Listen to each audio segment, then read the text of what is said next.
हाँ सर, आज आपने पत्रकार परिषद ली है, सब पत्रकार आए हैं। ये बताइए कि आपने क्यों बुलाया है और आपके अखराज मकासद क्या है, और आपका तारुफ पेश कीजिए आप। मेरा नाम मोहम्मद मुनीर है और मैं पर्ल्स एकेडमी का स्कूल डेवलपमेंट हेड हूँ। और मेरे साथ में प्रोफेसर डॉक्टर सोहेल अहमद ख़ान साहब हैं, जो मराठवाड़ा कॉलेज ऑफ एजुकेशन के एक्स प्रिंसिपल हैं। सर हमारे मेंटोर भी हैं और हमारे एकेडमिक डायरेक्टर भी हैं स्कूल के। एक्चुअली पर्ल्स एकेडमी जो है ये एक K-12 CBSE स्कूल है और लास्ट ईयर से हमने इसको रेजिडेंशियल सेटअप स्टार्ट किया है। इसमें ये स्कूल जो है एक ट्रस्ट चलाता है, Zulekha Motiwala social welfare and charitable trust. इस ट्रस्ट के अंडर में अभी इस वक्त 2 स्कूल्स हैं। एक जो है सिटी के अंदर हमारा फीडर स्कूल है और सिटी से बाहर हमारा मेन कैंपस जो है 35 एकर्स का कैंपस है। हमने ये इंस्टीट्यूशन जो डेवलप किया है ये स्टेट ऑफ आर्ट इंस्टीट्यूशन है, best of the best facilities के साथ में। एजुकेशन की जो बेस्ट इस वक्त की जो ट्रेंड्स हैं 21st सेंचुरी के, उनको हम इम्प्लीमेंट करते हैं हमारे पास। और साथ ही में बच्चों के को स्कोलास्टिक एरियाज़ को भी डेवलप करते हैं, जिसमें स्विमिंग, हॉर्स राइडिंग और डिफरेंट एरियाज़ कवर किए जाते हैं। इस वक्त ये जो इंस्टीट्यूशन है pearls academy, AIIMS kids and pearls academy, ये इंस्टीट्यूशन हमने जो है एक एस्टैब्लिश किया है हमारी कम्युनिटी के वो टैलेंटेड बच्चों के लिए जो अच्छी एजुकेशन के लिए दीगर जगह पर जाने की जिनको ज़रूरत महसूस होती है। और लास्ट ईयर से हमने एक स्टेप आगे बढ़े हैं और एक पर्ल्स टैलेंट सर्च एग्जामिनेशन हमने स्टार्ट किया है all over India. Pearls talent search examination एक स्कॉलरशिप हमारे ट्रस्ट ने डिक्लेयर की है, उस स्कॉलरशिप के लिए हम ऑर्गेनाइज कर रहे हैं। इस साल 18 स्टेट्स में ये स्कॉलरशिप एग्ज़ाम हो रहा है। 75 डिफरेंट सिटीज़ में हमारा टैलेंट सर्च एग्जामिनेशन हो रहा है। बेसिकली ये टैलेंट सर्च एग्जामिनेशन हमारे कम्युनिटी के जो मेरिटोरियस स्टूडेंट्स हैं उनको आइडेंटिफाई करके उनको सपोर्ट करने का एक सिस्टम प्रोवाइड करेगा। इस बेसिकली इस नियत के साथ में जो है ये पूरा स्टेप उठाया गया है। ये चंद चीज़ें थी जो इस मौके से हम आपसे कहना चाह रहे थे। अब सर, ये तमाम पस पंसर में एक सवाल ये है, पहला सवाल उन्हीं तमाम वालदैन के लिए है, बच्चों के लिए है, और जो लोग इस सिंफ में आना चाहते हैं उनके लिए। वो सवाल ये है, PTSC क्या है, इसकी वजाहत फरमा दें। जी जी, ये PTSC जो है एक्रोनिम है पर्ल्स टैलेंट सर्च एग्जामिनेशन के लिए। जैसे मैंने कहा आपसे कि ये हम नेशनल लेवल पे एक बच्चों की टैलेंटेड मेरिटोरियस बच्चों को हम जो है स्पॉन्सर करना चाहते हैं, उनको एक बेटर फैसिलिटी प्रोवाइड करना चाहते हैं। हमने हमारे पास जो सिस्टम बनाया है स्कूल में, हम ग्रेड 6 से बच्चों को कॉम्पिटिटिव एग्जाम्स की तैयारी कराते हैं। बच्चे जो है इस अपने कॉम्पिटिटिव एग्जाम्स के फील्ड के लिए तैयारी जो है ग्रेड 6 से स्टार्ट करते हैं।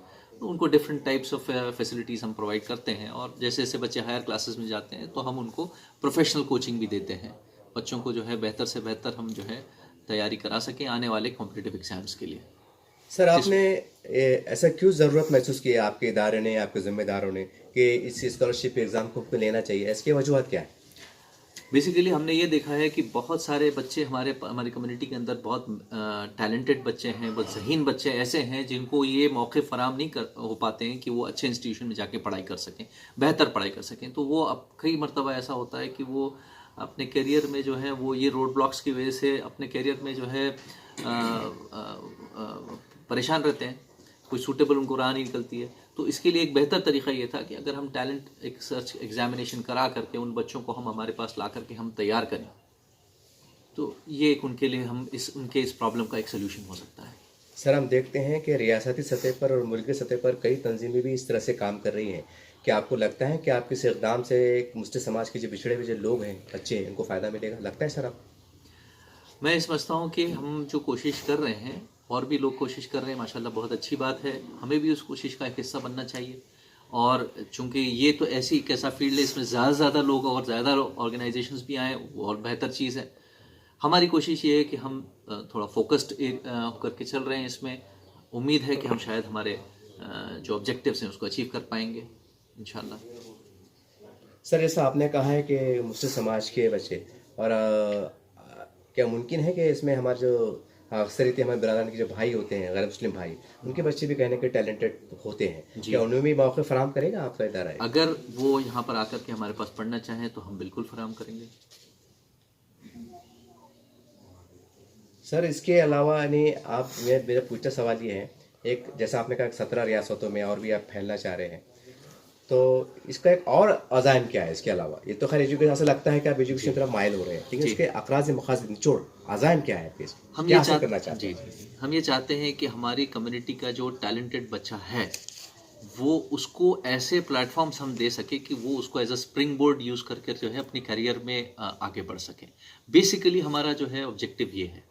अभी हम 18 स्टेट्स में हम ये एग्जामिनेशन कंडक्ट कर रहे हैं। हमारा एक्सपेंशन प्लान नहीं है जी। हम एग्जामिनेशन कंडक्ट कर रहे हैं। जाहिर बात है वो बच्चों को यहाँ आके हमारे पास एग्ज़ाम देना मुश्किल काम है, तो it is better always to reach out to them. तो हमने ये किया है कि हम उन तक पहुँच रहे हैं बहुत ज़्यादा। देखिए लास्ट ईयर हमारे पास साहिबगंज झारखंड से एक बच्चा आया। अब अगर वो बच्चे तक हम पहुँच पाए, वो बच्चा यहाँ आया। बहुत सारे बच्चे हैं सोसाइटी के अंदर जिन तक हम पहुँच ही नहीं पाते। उनके लिए हर बच्चे को, अब 6000 बच्चे अगर एग्ज़ाम दे रहे हैं या 8000 बच्चे एग्ज़ाम दे रहे हैं, उनके सबके लिए यहाँ औरंगाबाद आना एक बड़ा काम है। तो हम उन तक पहुँचने का काम कर रहे हैं। सर इसमें जैसा आपने कहा है, तो इसमें एक मुकम्मल तौर से इमदादी मुहिम है या कुछ इसमें कुछ आमतौर से होता है कि फीस कुछ ली जाती है, कुछ फीसद कुछ टक्के? मैं खुल के पूछ रहा हूँ ताकि जी, वाक़ई तक बहुत वाज़ेह बहुत पैगाम अच्छा सवाल आपका है। It's a very good question. जी।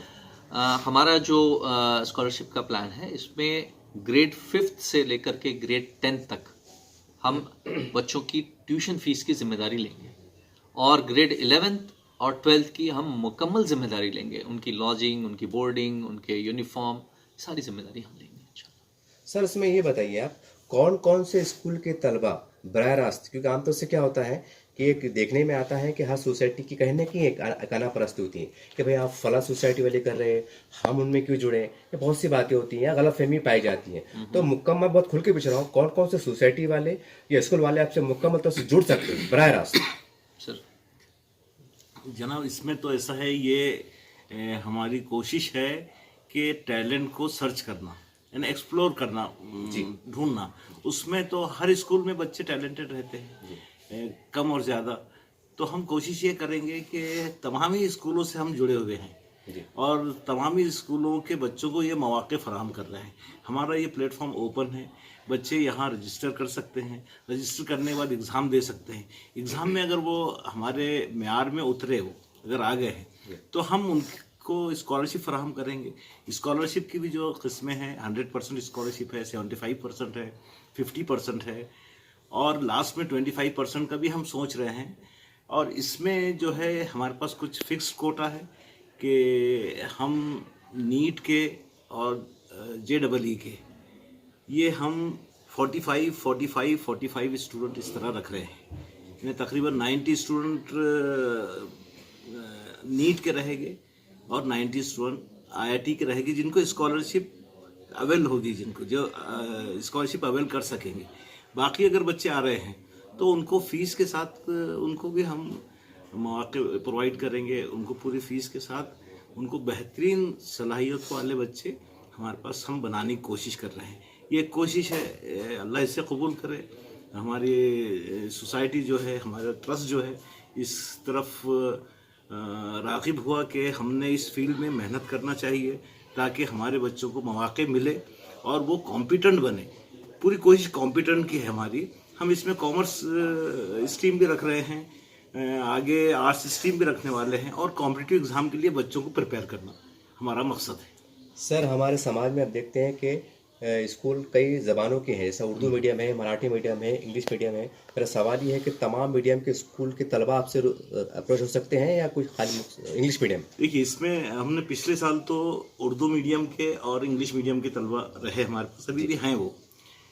इसमें मीडियम का कुछ ये नहीं है। 11-12 में जो है कॉम्पिटिटिव एग्जाम जो होता है, मैं नीट की और आईआईटी की बात कर रहा हूँ, ये आमतौर से इंग्लिश मीडियम में होता है और ये बच्चों को हम टीचिंग इंग्लिश मीडियम में ही कराते हैं। उनके अगर डिफिकल्टी है तो हम वर्नाकुलर लैंग्वेज यानी मिक्स्ड लैंग्वेज यूज करके जो उनको समझ में आ सके ऐसी कोशिशें कर रहे हैं। और हमारे पास अभी 11th की बैच है, ये अब इंशाल्लाह 12 में जाएगी और 1 साल के बाद इनके रिजल्ट आप देखेंगे इंशाल्लाह। सर, ये माना जाए कि हमारे भारत में हम देखते हैं कि कई सामाजिक तंजीमें भी इस तरह से एक प्रोग्राम ऑर्गेनाइज करती हैं और उनका एक मकसद है कि आईपीएस यूपीएस में हमारे तलबा जाएं और देश की तरक्की में कामरानी में हिस्सा ले। तो क्या माना जाए कि आपकी कोशिशों से एक देश आने वाले मुस्तकबिल में देखेगा आईपीएस के तलबा एक अपने कुर्सी पे ओहदे पे बरजमान नजर आएंगे? जी, इसमें तो ये है कि हमारी ये कोशिश अभी हमने 12th लेवल पर रखी है जी। यानी 12 के बाद जो कॉम्पिटिटिव एग्जामिनेशन होता है आईआईटी और नीट को क्रैक करने के लिए, उसकी कोशिश कर रहे हैं हम।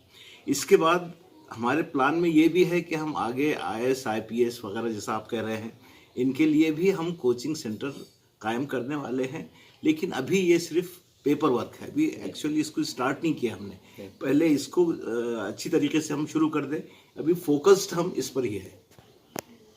12 के बाद जो बच्चे आईआईटी नीट वगैरह के लिए जाते हैं, एक्चुअली वो तैयारी तो 6th स्टैंडर्ड से शुरू कर देते हैं वो, लेकिन फोकस स्टडी उनके 11-12 में रहती है। तो हम अभी वही बच्चों पे फोकस कर रहे हैं और फिर इसके बाद हम सोचेंगे हमारे ऑब्जेक्टिव्स में वो भी है कि हम ये जगह जगह इस तरह के सेंटर कायम करें, कॉम्पिटिटिव एग्जामिनेशन में बच्चे अपीयर हों और मुल्क और कौम की तरक्की का हिस्सा बने हों।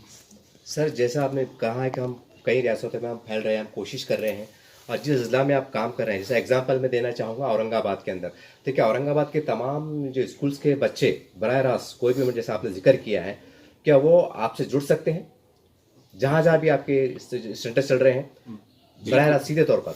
जी जी बिल्कुल। कैसा है, ये एग्जाम अगर वो अपीयर हो रहे हैं, इसके बाद एग्जाम के बाद वो पास होंगे और वो हमारे स्टैंडर्ड पर आ रहे हैं, तो उनको स्कॉलरशिप भी मिलेगी और एडमिशन भी मिलेगा। तो इस जमाने में जो मुख्तलिफ संस्था जो अपने अपने मतलब संस्था के अंतर्गत जो है तो स्कूल चलाते हैं, तो उनके जिम्मेदार, क्योंकि उनकी काविशों का बड़ा दखल होता है, वो भी अगर थोड़ा तवज्जो दे, अपने टीचर्स को कहे, स्टाफ को कहे, बच्चों से अगर मुखातिब को कहे, असेंबली के अंदर जैसे हम सुबह परेड होती है तो वो बच्चे कहने के मुतवज्जो होते हैं, उनसे खुलेपन से क्या अपील रहेंगी आपकी?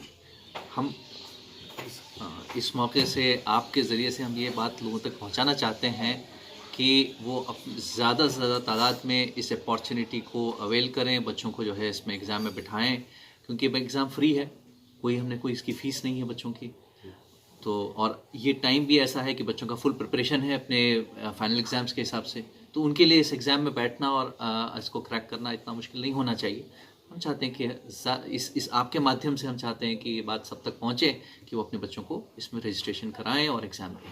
सर, इसका सेंटर कहाँ कहाँ पर है, बताइए थोड़ा नाम तो। जी, हमारे पास जो है 18 स्टेट्स हैं। आंध्र प्रदेश है, आसाम, बिहार, दिल्ली, गुजरात, हरियाणा, झारखंड, कर्नाटक, कश्मीर, मध्य प्रदेश, महाराष्ट्र, मणिपुर, उड़ीसा, पंजाब, राजस्थान, तेलंगाना, उत्तर प्रदेश, वेस्ट बंगाल, ये 18 स्टेट्स हैं जहाँ पर हमारे इस वक्त सेंटर्स हैं।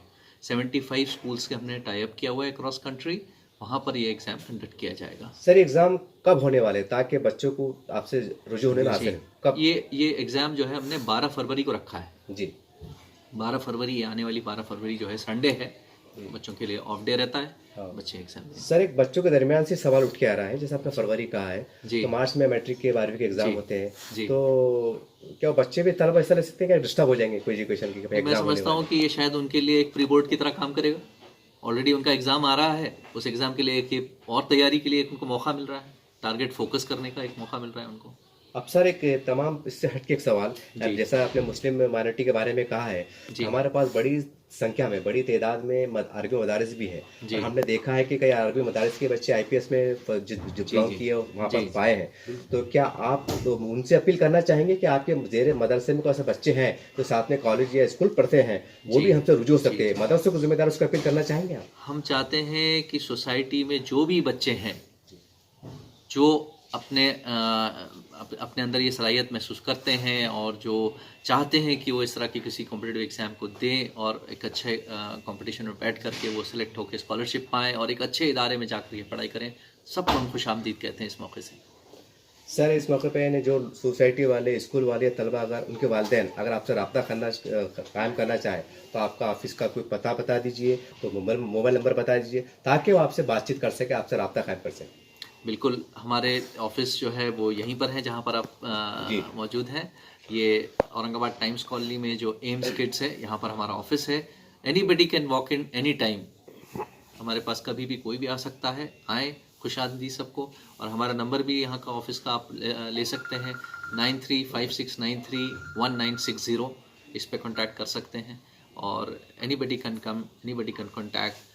हम ये चाहते हैं कि ज़्यादा से ज़्यादा बच्चे इससे फ़ायदा उठाएं।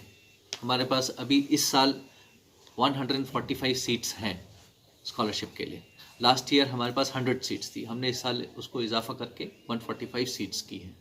इंशाल्लाह अल्लाह के साथ से उम्मीद है कि हम बेहतर से बेहतर हमारी कम्युनिटी के लिए सर कर पाएंगे। एक सवाल एक आखिरी मेरे जहन में आ गया, जैसा आपने स्कॉलरशिप दे रहे हैं, आमतौर से देखते हैं कि लोग गवर्नमेंट से भी स्कॉलरशिप लेते हैं, ये एक मेरा पर्सनल सवाल है। एक जहन में आता है कि भाई बहुत से तलबा सोचेंगे आपको गवर्नमेंट की स्कॉलरशिप देती है, दोबारा स्कॉलरशिप नहीं मिलती है, एक सवाल बच्चों के जहन में आते हैं, तो जरा उसकी वजह फरमाते हैं। हमारे पास हम बहुत क्लियर है, मेरिटोरियस बच्चे जो भी होंगे हम उनको स्पॉन्सर करना चाहते हैं और उनको आगे बढ़ाना चाहते हैं। वो अगर कहीं और से स्कॉलरशिप ले रहे हैं तो हम यही चाहेंगे कि वो ईमानदारी के साथ में बात रखें, ताकि वो पैसा बचेगा तो किसी और बच्चे के काम आ जाएगा।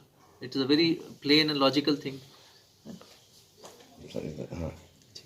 सर एक सवाल आता है कि हर माँ बाप के बच्चे बड़े लाडले होते हैं और बहुत से आप सोचते हैं कि भाई मैं झारखंड से हूँ, उत्तर प्रदेश से हूँ, मेरा बच्चा जाएगा पता नहीं क्या खाएगा, ये तो रोज अंडे खाता था, दूध पीता था। मेरा सवाल ये है कि क्या क्या खिलाया पिलाया जाता है ताकि बच्चे की सेहत कायम रहे, वालिदैन को इत्मीनान हो जाए। जी जी जी, देखिए ये बच्चे जो यहाँ आ रहे हैं ये मेरिटोरियस बच्चे हैं और इन्हें और बहुत मेहनत करना है, तो definitely we are very much concern about the nutrition factor of the children. हम उनको न्यूट्रिशियस फूड खिलाने के ऊपर बहुत ज़्यादा फिक्रमंद हैं। बच्चों को जो हम खाना खिलाते हैं उसमें हमने जो उनके रेगुलर मील्स होते हैं, ब्रेकफास्ट है, लंच है, डिनर है, इसके अलावा भी बच्चों को हम जो है वो दूध, अंडा, बच्चों को जो है वो ओट्स, बच्चों को जो है कॉर्नफ्लेक्स, बच्चों को जो है फ्रूट्स, बच्चों को स्नैक्स, ये उनके रेगुलर डेली शेड्यूल के अंदर चीज़ें हैं। खास तौर से हम फ्रूट्स भी बच्चों को देते हैं ताकि उनको विटामिन का एक अच्छा डोज मिलता रहे डेली बेसिस पे। इसके अलावा हमने बच्चों के जो एस्पेक्ट है, बच्चे घर से दूर आकर के रह रहे हैं, तो हमने एक सिस्टम हमारे पास डॉर्म पेरेंट्स का बनाया है। हमारे पास एक फैमिली हस्बैंड वाइफ की शक्ल में जो है हर फ्लोर में बच्चों के साथ में रहती है, जिसमें जो हस्बैंड होते हैं वो बाप का रोल अदा कर सके, जो मैडम होती हैं वो मदर का रोल अदा कर सकती हैं। छोटे बच्चे भी होते हैं, 5th स्टैंडर्ड का बच्चा है, 10 साल का बच्चा होता है, उसको ज़रूरत पड़ती है कई मरतबा, तो इस एस्पेक्ट को कवर करने के लिए, उनके इमोशनल नीड्स को कवर करने के लिए हमने एक फैमिली को वहाँ पे रेजिडेंट बनाया है। तो मेरा सवाल ये है कि स्कॉलरशिप बराह रास्त बच्चों के हाथ में दी जाएंगी या उसकी शक्ल क्या रहेगी? हाँ, अच्छा सवाल है आपका सर। देखिए हमने जो स्कॉलरशिप और ये सिस्टम जो बनाया है, ये बेसिकली इसलिए बनाया है कि हमने एक बेहतरीन फैसिलिटी यहाँ डेवलप की है, एक बेहतरीन एकेडमिक सिस्टम हमने डेवलप किया है। हम चाहते हैं कि बच्चे आकर के उससे फ़ायदा उठाएं। अब जो दूर दराज के बच्चे हैं या जो बच्चे मेरिटोरियस हैं, हम ये चाहते हैं कि वो हमारे पास आकर के इस फैसिलिटी का फ़ायदा उठाएं। ये फैसिलिटी हम कहीं और उनको नहीं बना के दे सकते। अगर हम उनके पास पैसा दे भी दें, वो जाकर के वो फैसिलिटी कहीं ले नहीं सकते। तो ये फैसिलिटी हमारे पास जो मौजूद है, हमारे पास हमने जो है टाई अप किया हुआ है डिफरेंट एजेंसीज़ के साथ में, उनके 10-10, 20-20 साल के एक्सपीरियंस फैकल्टीज़ हमारे पास आकर के पढ़ाते हैं बच्चों को।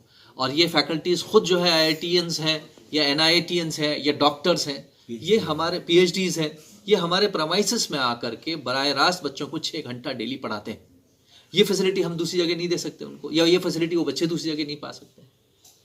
जिस तरह का एनवायरनमेंट हमने फराहम किया है उनको, 35 एकर्स का एरिया है, बिल्कुल पुरसुकून जगह है, एक बेहतरीन जो है कल्चर के साथ में वहाँ बच्चे नमाज़ पढ़ते हैं, रोज़ा रखते हैं, सारी फैसिलिटीज़ उनको अवेलेबल हैं। ये फैसिलिटीज़ जो है रिक्रिएट नहीं की जा सकती इतनी इजीली। यानी कि जो बच्चे एग्जाम देने के बाद यानी सेलेक्ट हो जाते हैं आपके मियाँ के मुताबिक, तो आपका बच्चा जो आप बता रहे हैं, खाना पीना, उनका रहना, मेडिकल, कॉपी किताब, तमाम सहूलतें आपके तरफ से दस्तयाब की जाती है? जी जी बिल्कुल बिल्कुल बिल्कुल, आप सही जगह पहुँचे। जी जी ये बोल रहे। जी जी बिल्कुल सही। और कुछ बोल चो?